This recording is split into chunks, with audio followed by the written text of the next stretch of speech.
We have a ball dropped from a height of 30, and we want to know how fast it's going when it hits the ground, and we're going to solve using the conservation of mechanical energy. So we have a ball, and it's dropping to the ground, and so here we're on the ground. This is kind of nice because we can easily see the system here. We're going to have our initial energy at the top. We're going to have our final energy at the bottom. So at the top, we need to ask what's working here. So do we have height? You bet. Do we have motion? Nope, because we're dropping it, so it's at rest. And do we have a spring? Nope. So we're going to leave it with the height. Then we're going to take a look at the final energy. And once we have height, we're going to pick our zero potential energy line. I'm going to make that the ground. So this is zero potential energy line. So this total height here is 30 meters. That's my delta Y. Because it is not referenced in here, there could be a resistance force of air resistance, but because it's not mentioned, we are going to assume no air resistance. And at the bottom here, I have no height. There's no spring. The only thing I have going on here is motion. So when I set up my equation by the conservation of mechanical energy, I know that the initial energy and no opposing energy sources equals the final energy. We have height, that's gravitational potential. We have motion, that's kinetic. So that's mg delta y equals 1/2 mv squared. So it's okay that they don't give us the mass because it's going to cancel out anyway. If I'm looking for the final speed, I'm going to multiply both sides by 2, and then I'm going to take the square root.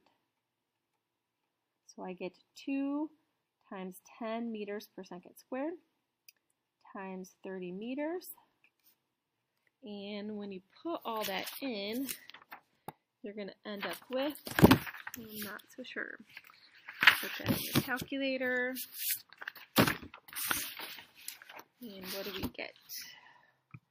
You're going to get 24.5 meters per second. Okay, now the other thing I want to bring up in this problem is it does say to solve by using the conservation of energy. Now the reason I want to talk about that is because this is also a kinematic equation. Okay, this is just a free fall. We have delta y. We know the acceleration due to gravity is 10 meters per second. We know the initial velocity is 0, so I can just do delta y equals, 1/2 at squared, and I can go ahead and figure all that out. Or actually, for this one, I would probably do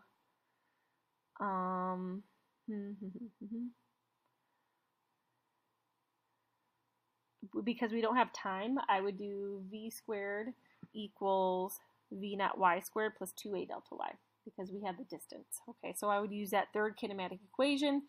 We know the acceleration is just the acceleration due to gravity, 10 meters per second. So we certainly could do that. So this is kind of nice for this unit because we're giving you options now. Okay, and so that's going to come up a lot. You are going to have an option of kinematics versus energy equations. All right, so for the next one, we have a pendulum. So I'm going to draw this to scale. And I'm going to just draw some sort of attachment place here. And this is 4 meters, so I'm going to use centimeters. So 4 centimeters. And then I have a ball. And then I'm lifting that back 15 degrees. I'm going to lift to the right. You can certainly do to the left. But I'm going to do 15 degrees. And another 4 meters.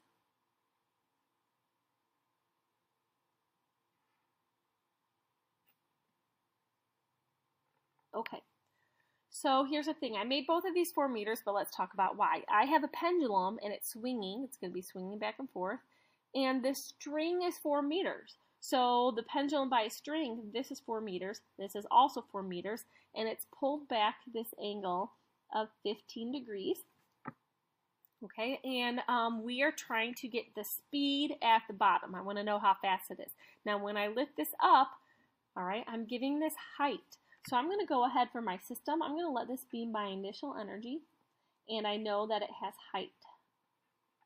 And down here, once this gets moving, right, I'm going to go ahead and let this be my zero potential energy line. So for my E final, it doesn't have height, but it does have velocity. It's going to be in motion, and that is going to be motion. And then I want to talk about that zero potential energy line. I can certainly make this the bottom of the ball, right? So I would have from here to here be the height. The issue with that is I don't know the size of the ball, so that makes it a little more difficult to solve for. However, I just need to know how far apart this distance is. So what I'm going to do is I'm actually going to let the bottom of the length of the string be my zero potential energy line. Okay, so if this is the bottom of the string after I've lifted it, then this change in height is going to be the same as a change in height of the ball here. So I can go ahead and take a look at this. So this distance right here is my delta y. The thing is, this whole distance, right, this is the length of the string, and I know that's 4 meters. All right, this is also the length of the string, also 4 meters. So if you'll notice here, all of a sudden, we actually have a right triangle that was formed in here. So we have this right triangle, and I have the height of the triangle being this distance. So from here to here is the height of the triangle. And what you can see is that the sum of the height and that displacement from when we lifted the ball is equal to 4 meters. So if I want to solve for delta y, I know that delta y is just going to be the total length of the string minus my height. Okay, so how do we find the height? Well, we got to use a little bit of trig here. So take a look at your angle, it's 15.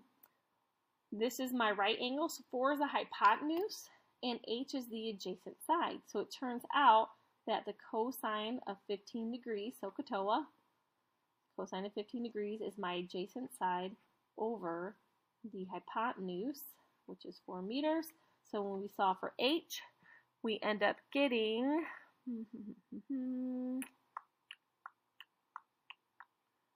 3.86.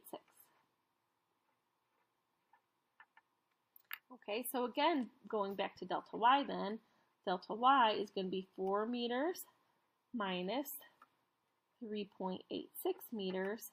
So my height of the ball from that zero potential energy is going to be 0.14 meters. So now we have height.